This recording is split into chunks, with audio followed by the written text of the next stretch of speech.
Euronews. Las noticias. La Iglesia Católica ha elegido a un nuevo Papa. Hola, ¿cómo están? Bienvenidos a Euronews hoy. Nos hemos venido a la Catedral de la Almudena, en Madrid, para contarles todo sobre el estadounidense Robert Prevost Martínez, quien a partir de ahora será conocido como León XIV. El nuevo Papa, el segundo del continente americano, tiene una fuerte vinculación con Perú.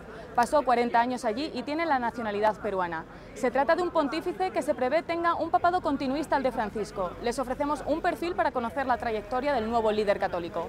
Además, en nuestra web podrán leer una entrevista con el padre Luis Carlos, de los Carmelitas Descalzos, que recibió al entonces cardenal Prevost durante su peregrinación a la casa natal de Santa Teresa de Jesús. El Vaticano ha acaparado todas las miradas los últimos días, pero la actualidad en el resto del mundo no cesa. Trump sigue con su guerra arancelaria. Tras firmar un acuerdo con Reino Unido, ahora se abre a realizar recortes en los aranceles a China. Está previsto que funcionarios estadounidenses y chinos se reúnan en Suiza para alcanzar un acuerdo. Comenzamos con el informativo. El primer ministro eslovaco desafía a Bruselas y acude al día de la victoria con Putin en Moscú. Los candidatos a la presidencia de Rumanía, Nico Surdan y Giorgi Mion, participaron en un debate de 3 horas organizado por Euronews antes de la segunda vuelta el 18 de mayo. Al menos una persona murió en ataques aéreos israelíes en el sur del Líbano y otras 8 personas resultaron heridas.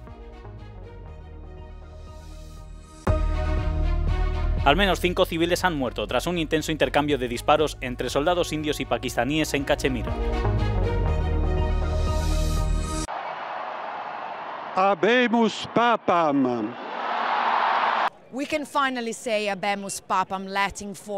Por fin podemos decir la expresión Habemus Papam, que en latín significa tenemos un nuevo papa. Su nombre es Robert Prevost y será el primer pontífice estadounidense en ser elegido líder de la Iglesia Católica. Y será conocido como Papa León XIV. ¿Qué sabemos de Robert Prevost? Sabemos que nació en Chicago, fue criado en una familia de origen europeo y pasó años trabajando como misionero en Perú, donde fue nombrado arzobispo. Mientras saludaba a la multitud, podíamos oír a la gente coreando "Viva el Papa".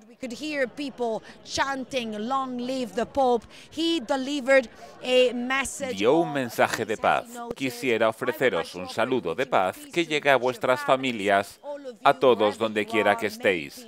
Que la paz esté con vosotros.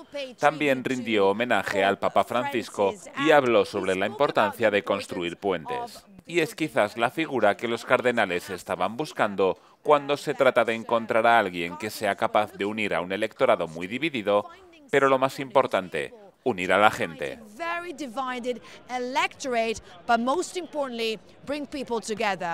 Giorgio Orlandi for Euronews in the Vatican.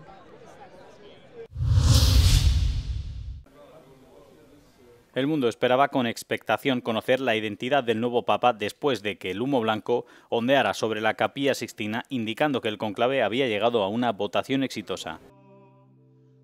Nacido en septiembre de 1955 en Chicago, Prevost, que ha adoptado el nombre de León XIV, se convierte en el primer estadounidense en llegar a la cabeza de la Iglesia Católica. Prevost tiene una amplia experiencia. Vivió en Perú durante muchos años, primero como misionero y luego como arzobispo. En 2014, el difunto Papa Francisco lo nombró para dirigir la diócesis de Chiclayo, donde permaneció en ese cargo hasta 2023. El Papa León XIV también adquirió la ciudadanía peruana durante su residencia en el país latinoamericano. En 2023, Francisco llevó a Prevost al Vaticano para que se desempeñara como el poderoso jefe de la oficina que examina las nominaciones de obispos de todo el mundo. Al mismo tiempo fue presidente de la Pontificia Comisión para América Latina, que supervisa la jerarquía católica en la parte del mundo con más católicos. Prevost también fue elegido 2 veces general o máximo dirigente de la orden religiosa agustiniana fundada por San Agustín en el siglo XIV.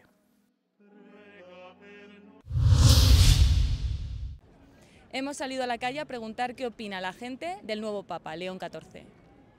Entusiasmo entre los católicos tras la elección del nuevo Papa. Los sacerdotes esperan una visita a España. Otros procedentes del Congo reconocen que no era el momento de tener un Papa africano. Que empezó con la paz, ¿no? Que es lo que más necesitamos y es la forma en la que Jesucristo se aparece a sus discípulos resucitado, ¿no? Qué maravilla, empezar así un pontificado, ¿no? La paz. Creo que vendrá muchas veces León XIV. ¿Sabéis por qué? Porque como él es agustino, Y es Agustino Recoleto, en el monasterio del Escorial ha ido muchas veces. Yo creo que para mí no ha llegado todavía el momento para los africanos. ¿Por qué? Porque en África somos mucho más conservadores, ¿no? Quizás un día llegará, no sabemos. Los ciudadanos se alegran de que León XIV haya llegado a ser pontífice. Es de ascendencia española y tiene nacionalidad peruana, además de estadounidense. Somos argentinos, así que no me parece mal que sea un papa latinoamericano, ¿no? Que es humilde, y yo creo que espero eso de un papa, ¿no? La humildad y que refleje eso a la gente. Gran parte de los católicos están en Latinoamérica. Sorprendía que fuera el papa estadounidense. Pensé que iba a ser, creo que había uno de Filipinas, había otro italiano. Se dice que este nuevo es bastante conservador y se había dicho que el próximo papa se quería que se continuara con algunas mismas propuestas que tenía el antiguo papa, y al ser conservador vamos a ver si las va a mantener, y esperando en Dios que sea una buena cabeza para nuestra Iglesia Católica. En España, Pedro Sánchez ha felicitado al nuevo pontífice, al igual que los reyes, que han puesto en valor su llamamiento a la paz. Se van a cumplir 2 semanas del apagón que dejó a España y Portugal sin luz durante horas. Uno de los servicios más afectados fue el Metro de Madrid. Multitud de pasajeros tuvieron que ser evacuados. Nosotros mismos nos vimos afectados por este apagón y fuimos al metro para ver la situación. Hoy nuestro compañero Roberto Macedonio les ofrece un reportaje especial sobre el protocolo del metro en situaciones de emergencia. El apagón eléctrico en España del 28 de abril afectó especialmente a los servicios de transporte. Tanto el metro como los autobuses públicos se vieron perjudicados. En el caso del transporte en carretera, la falta de semáforos operativos provocó largos atascos y escenas de caos en algunas de las principales calles de la capital española. Eso retrasó el transporte en autobús y las estaciones de metro se tuvieron que cerrar. Fueron evacuadas tras quedarse a oscuras, aunque contaban con algunas luces de emergencia. Así lo contamos en Euronews. Esto ha ocasionado que mucha gente y mucha población de Madrid tenga que subir a la superficie a coger el autobús. No hay luz en ningún semáforo. Esto está ocasionando tráfico, atascos, problemas de circulación. Ha parado el metro con las luces de la estación apagadas. Sí. Y han dicho por megafonía como que era un fallo eléctrico, ha dejado de funcionar la cobertura y todo. Alguna gente se ha quedado ahí porque iba en silla de ruedas, entonces no podía subir. Estoy viendo a ver qué medio de transporte coger, pero bueno. Aunque el apagón dejó ver la fragilidad del sistema eléctrico español, también demostró que los sistemas de seguridad funcionan. En la calle la policía ordenó el tráfico y el suburbano madrileño evacuó inmediatamente todas sus estaciones sin que se registrara ningún incidente. Yo creo que Metro de Madrid es un ejemplo, y en el apagón de respuesta ágil y eficaz para poder dar servicio de una manera muy rápida a todas las incidencias que se probaron. Es decir, los protocolos han funcionado y la capacidad que tenemos se puso en marcha y fue una respuesta muy buena. Pese a las miles de personas que había en el metro de Madrid en el momento del apagón eléctrico, no se produjo ninguna incidencia gracias a la activación de los protocolos de evacuación con los que cuenta este servicio de transporte público, el más utilizado en la ciudad. Esta semana Pedro Sánchez ha dado explicaciones en el Congreso y pide más tiempo para la investigación porque todavía se desconocen las causas que provocaron ese episodio. La oposición le exige que asuma responsabilidades. En Madrid, Roberto Macedonio, Euronews. El encuentro entre Donald Trump y Vladimir Putin está claramente en el radar, pero mientras Moscú envía señales sobre su voluntad de reunirse con el líder estadounidense, ¿cuál es la respuesta de Washington? Kurt Volker, ex representante especial de Estados Unidos para las negociaciones sobre Ucrania, asegura a Euronews que Trump también quería reunirse con Putin, pero bajo ciertas condiciones. Creo que a Trump le gustaría reunirse con Putin, pero después de que haya un alto el fuego. Él quiere poner fin a la guerra y entonces le gustaría reconstruir una relación con Rusia. Cree que se podría reintegrar a Rusia en una economía global. Podría hacer negocios con Rusia, pero Putin tiene que detener la guerra primero. Y como Putin no está haciendo eso, las perspectivas de una reunión entre Trump y Putin parecen cada vez más lejanas. Volker fue representante especial de Estados Unidos para las negociaciones sobre Ucrania entre 2017 y 2019, cuando Putin y Trump mantuvieron sus últimos encuentros en Helsinki y en Osaka. Al inicio de su segundo mandato, Trump dijo que iba a reunirse con el presidente ruso después de asumir el cargo. Creo que Putin está jugando con el ego del presidente Trump, diciendo, vale, podemos sentarnos cara a cara, podemos resolver esto. Y creo que el presidente Trump, de alguna manera, se ve a sí mismo como una figura fuerte, capaz de hacer eso. Pero no está contento con que Putin no haya puesto fin a la guerra. Según afirma Volker a Euronews, ha habido un importante cambio de opinión en Washington respecto a la voluntad de Putin de detener su guerra contra Ucrania y la dinámica ha cambiado entre Washington y Kiev. Está claro que Estados Unidos y Ucrania están alineados en pedir un alto el fuego total durante 30 días. Y eso es un paso previo a un alto el fuego permanente. Y Putin se está burlando de eso. En lugar de 30 días, dijo 30 horas. Y ahora viene y propone 3 días. Él no es serio acerca de detener la lucha. Y ahora se percibe en Washington que la gente está reconociendo eso y llamando la atención a Putin, diciendo que Rusia está exigiendo demasiado y que no está aceptando un alto el fuego.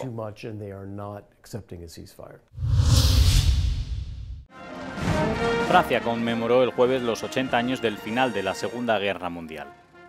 El presidente francés Emmanuel Macron encabezó la conmemoración de la victoria en Europa cuando la Alemania nazi se rindió en 1945. Pero 80 años después solo quedan unos pocos que vivieron los horrores de la guerra para contar su historia. Emmanuel Macron encabezó la conmemoración nacional en la capital, París, depositando una corona de flores ante una multitud en la estatua del general Charles de Gaulle. Malheureusement, je m'aperçois que on est de moins en moins. Por desgracia, estoy viendo que cada vez somos menos. Y eso me preocupa mucho, porque pronto me encontraré sola. Y es algo que me preocupa.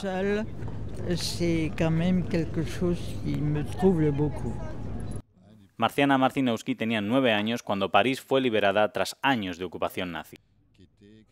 Teme que las nuevas generaciones hayan perdido el contacto con lo que significó aquel momento.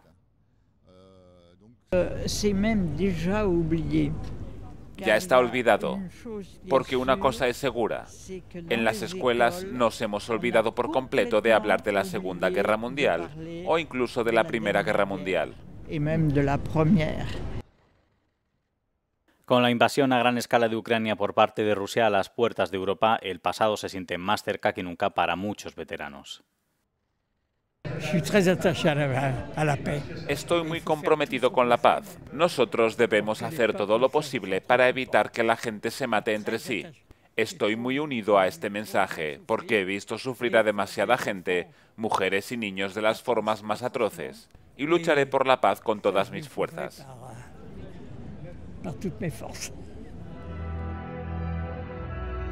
80 años después, el mensaje de quienes recuerdan es claro: la paz no puede darse por sentada.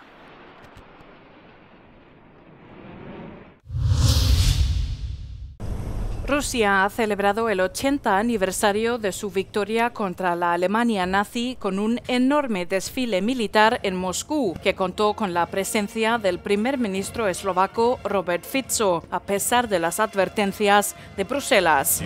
El evento se considera una demostración de fuerza por parte de Rusia y otros líderes extranjeros como Xi Jinping de China y Lula da Silva de Brasil se unieron al presidente Vladimir Putin en la capital rusa. En su intervención en el desfile, Putin elogió a las tropas rusas que combaten en Ucrania.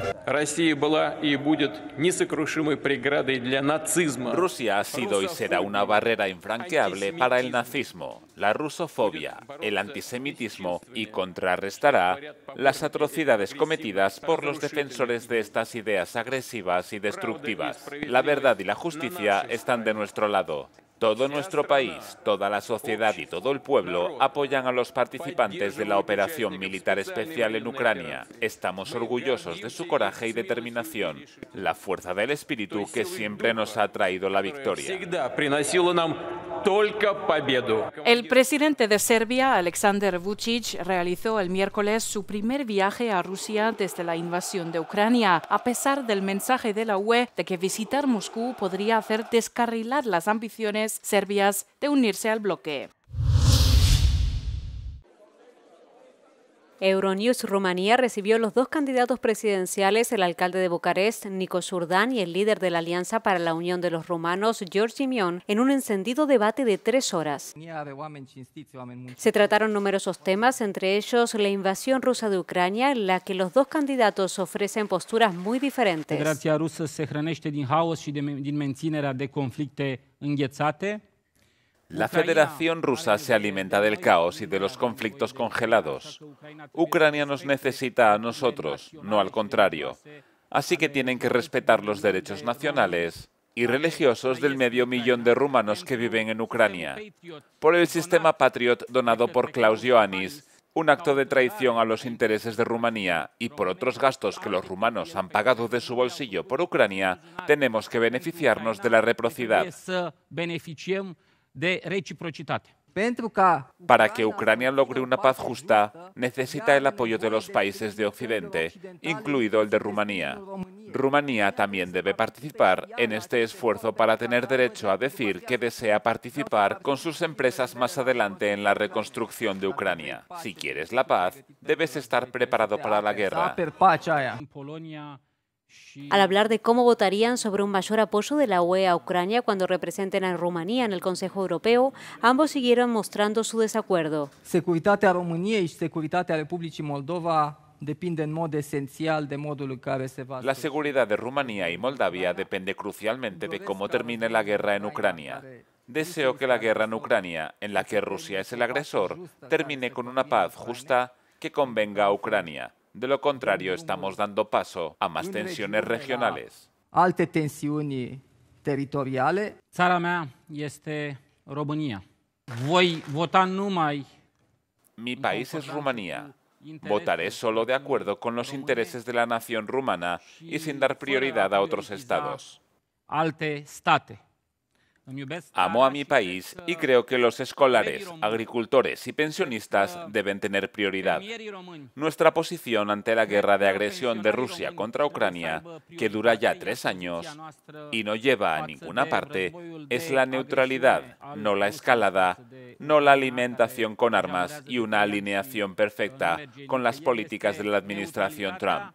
Nu escaladarea, nu alimentarea cu arme și alinierea perfectă la política administrației Trump. El debate de Euronews se produjo en un momento crucial antes de la segunda vuelta, fijada para el 18 de mayo. Simion, el candidato de la extrema derecha, ganó la primera vuelta con cerca del 40% de los votos, mientras que Dan, que se presentaba como independiente, obtuvo algo menos del 21%. El primer ministro irlandés Michael Martin describió Gaza como el infierno en la tierra y criticó la falta de respuesta de la UE a la crisis humanitaria provocada por Israel en la franja.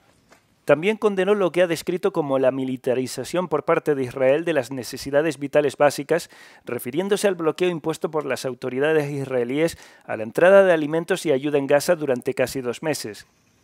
En declaraciones a Euronews dijo que Irlanda condena el terrorismo de Hamas y quiere que se libere a todos los rehenes secuestrados por el grupo islamista, pero afirma que la guerra de Israel ha perdido su brújula moral. Es bastante chocante lo que está pasando en Gaza. Tener un bloqueo efectivo durante 50 o 60 días en términos de alimentos, en términos de lo esencial y las necesidades básicas de la vida. En mi opinión, esto debe ser considerado un crimen de guerra. Y no digo eso fácilmente. Quiero una resolución. Queremos una restauración del alto el fuego. Y queremos la liberación de todos los rehenes. Martin también tachó de inaceptable el impacto de la ofensiva israelí en la población civil y en los niños de Gaza. En mi opinión, fue chocante tomar gente como rehenes. Eran personas inocentes en un concierto en su kibutz. Yo mismo fui para ver el impacto del horrible ataque de Hamas en Israel, y lo he condenado desde el principio. Fui allí para mostrar empatía con la gente que había sido atacada. Los rehenes deberían haber sido liberados hace mucho tiempo. Should have been released a long time ago. But Pero la guerra que se ha librado en respuesta, en mi opinión, ha perdido cualquier brújula moral en esta etapa en términos del impacto inaceptable en la población civil y en los niños. La entrevista completa la podrá ver el próximo martes en Euronews.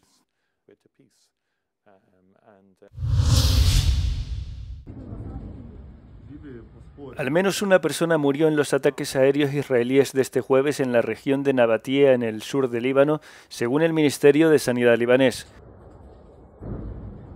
Al menos otras 8 personas resultaron heridas. El ejército israelí dijo que bombardeó infraestructuras pertenecientes al grupo chií libanés Hezbollah, incluidas armas y túneles que formarían parte de una red subterránea. Israel acusó a Hezbollah de reagruparse y mantener su infraestructura, mientras que Hezbollah afirma que no depondrá las armas mientras Israel controle parte del sur del Líbano y continúe sus ataques contra el país, pese al alto el fuego de noviembre alcanzado con la mediación de Estados Unidos. Israel sigue controlando 5 puntos estratégicos en territorio libanés tras su invasión terrestre del año pasado. A pesar del alto el fuego acordado en noviembre, Israel ha seguido atacando a menudo el sur del Líbano y también ha atacado el sur de Beirut en 3 ocasiones. Los estudiantes palestinos de 6 escuelas de la ONU en el este de Jerusalén se vieron obligados a salir temprano el jueves después de que las fuerzas israelíes las cerraran permanentemente. El mes pasado, soldados israelíes con equipo antidisturbios se presentaron en las escuelas y ordenaron su cierre en un plazo de 30 días. El cierre se produce después de que Israel prohibiera a la UNRWA, la agencia de la ONU para los palestinos que gestiona las escuelas, operar en su territorio. Esperamos que la decisión de cerrar se revoque porque es una decisión injusta para nosotros, para los estudiantes y sus padres, los profesores y todos los que trabajan en esta escuela. El Ministerio de Educación israelí dijo que los niños serían trasladados a otras escuelas de Jerusalén, pero muchos padres temen que sus hijos pierdan valiosas oportunidades de aprender. Temen por la seguridad de sus hijos si se les obliga a matricularse en escuelas israelíes, lo que supondría cruzar a diario puestos de control abarrotados y peligrosos. Unos 800 alumnos palestinos corren el riesgo de perder por completo su educación si no se les puede ubicar en escuelas diferentes.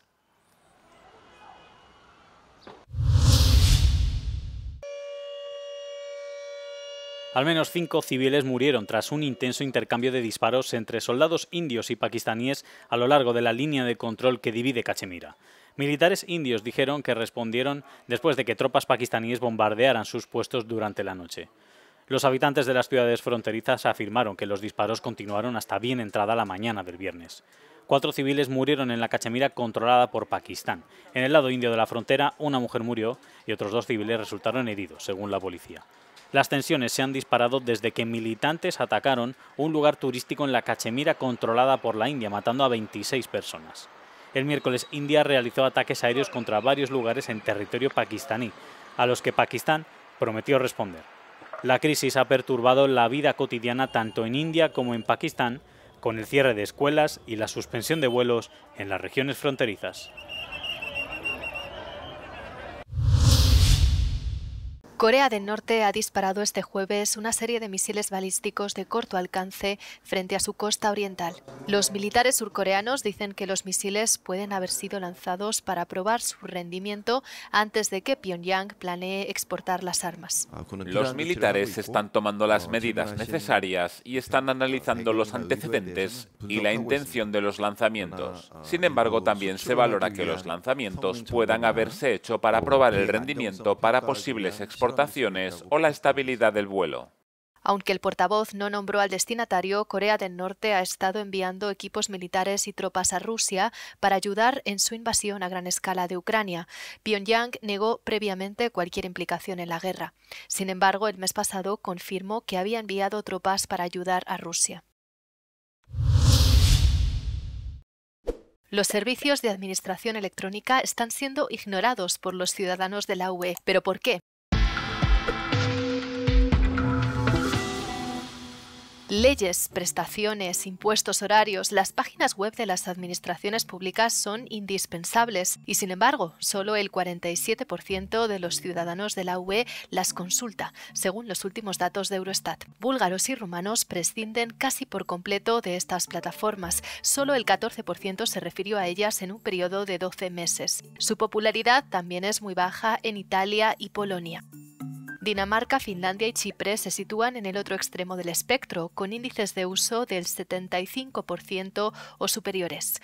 La escasa popularidad de la administración electrónica podría estar relacionada con la baja alfabetización digital. El mismo informe muestra que Rumanía, Bulgaria, Polonia e Italia tienen algunos de los niveles de conocimientos digitales básicos más bajos de Europa. Esto significa que en estos países menos de la mitad de las personas son capaces de enviar emails, buscar información en Internet, instalar programas informáticos, proteger sus datos o crear algún tipo de contenido. La media de la UE, sin embargo, no es mucho más alta. Solo el 56% de los mayores de 16 años puede realizar al menos una de estas tareas. El objetivo sería llegar al 80% en 2030. ¿Puede el primer ministro francés convocar un referéndum sobre el presupuesto? El primer ministro francés, François Bayrou, ha planteado la idea de celebrar un referéndum sobre el presupuesto del país para 2026, con el fin de recortar el preocupante déficit público de Francia. Bayrou declaró en una entrevista al Journal de Dimanche que la gravedad de la situación hacía necesaria la aprobación expresa del pueblo francés. El gobierno galo espera reducir su presupuesto de 2026 en 40.000 millones de euros, principalmente mediante la reducción del gasto público, en lugar de introducir nuevos impuestos. También espera situar el déficit público de Francia por debajo del 3% de su PIB, de acuerdo con las normas fiscales europeas. Pero ¿hasta qué punto es factible que Bayrou convoque un referéndum sobre las finanzas de Francia? Técnicamente no puede, porque el artículo 11 de la Constitución francesa establece que solo el presidente puede convocar un referéndum sobre leyes relacionadas con la economía, la política social y los servicios públicos si lo sugieren el gobierno o ambas cámaras del Parlamento. Bayrou declaró: el gobierno propone, el presidente decide. Pero la cuestión clave es si los franceses apoyan las reformas. Macron tiene previsto aparecer en el canal de televisión TF1 el 13 de mayo y los medios franceses especulan con la posibilidad de que anuncie algún tipo de referéndum.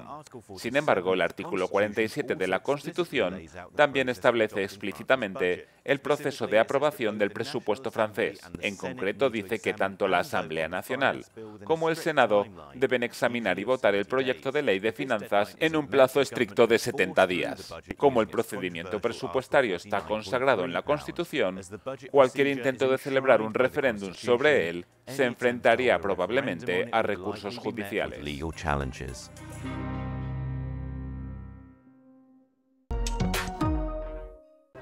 Hasta aquí las noticias, ahora les dejamos con el tiempo. Como saben, pueden mantenerse informados a través de nuestras redes sociales y nuestra página web. No olviden seguirnos en el canal de YouTube para no perderse ningún Euronews Hoy y compartir el vídeo. Les recomendamos además que se descarguen nuestra aplicación para estar al día de todo lo que ocurre tanto en Europa como en el resto del mundo.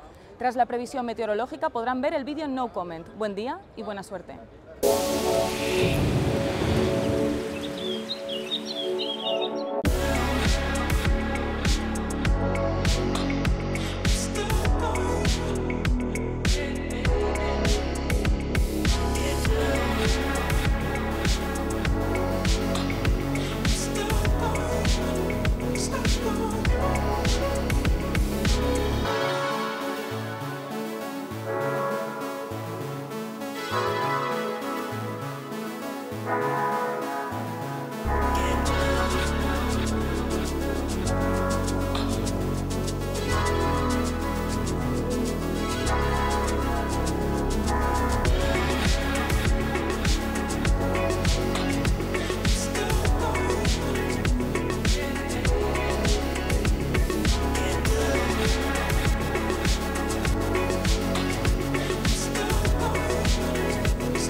Je suis jamais au téléphone.